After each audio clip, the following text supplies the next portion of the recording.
504 Baltimore City schools are facing a budget shortfall of $130 million, and now principals are asking for help. School advocates rallied in front of City Hall, concerned about school programs being cut.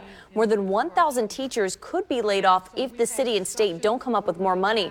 Shrinking enrollment and rising property values contributed to the budget gap. Last week, Mayor Catherine Pugh said that yesterday she would release the city's plan to help city schools. Instead, the mayor only said that Maryland's governor has supplied extra dollars for city school children in the past, and now she wants to make sure he does that again this year.